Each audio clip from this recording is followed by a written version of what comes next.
We can't demonize change or different people. I really believe it's the time for us to work with our allies, to work with NATO, to work with the EU. We need a very strong Europe. We are looking for this new model of economic growth because until now the economic developments and very fast economic growth was mostly driven by foreign direct investment, which was based on cheap labor force and opening up of the new markets. Of course, this is now more or less exhausted, and the question is, what is going to drive the economic development in the future? There is no more, in my opinion, no more transition. But to be rich in this world, you have to be innovative. You don't just follow what kind of innovation is needed, sustainable technologies. This is exactly what Marian and his team have been doing, which is how to bring innovation and support innovative industries in Central Eastern Europe. So we've done close to 13 investments, many of them in the US, in asset class that we have invented that we call infra tech.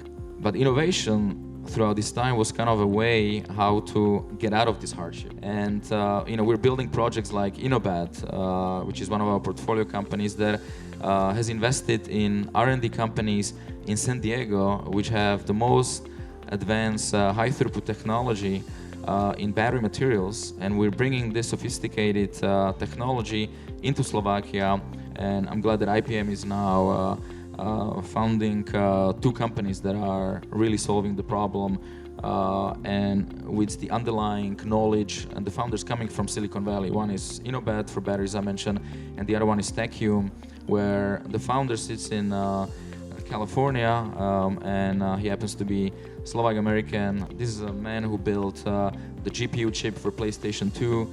He built a chip for Tianhe, the world's super fastest computer, and now he's building the chip that will be able to address the biggest problem we have right now is the energy consumption of data centers.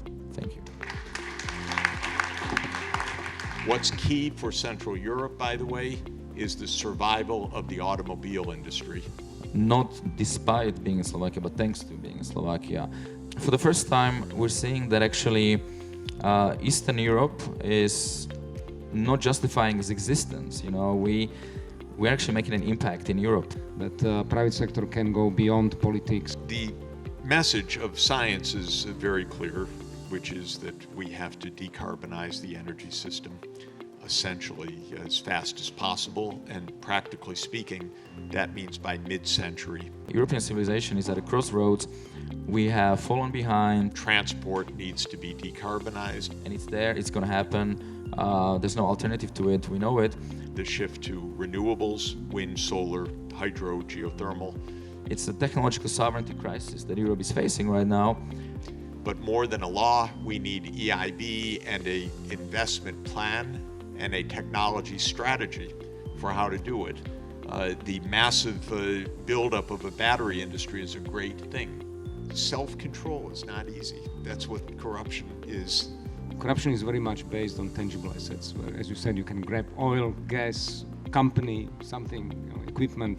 Intangible assets in terms of knowledge, know-how, new thinking, etc. It's very difficult to corrupt that. Thank you all for wonderful time. Thanks a lot.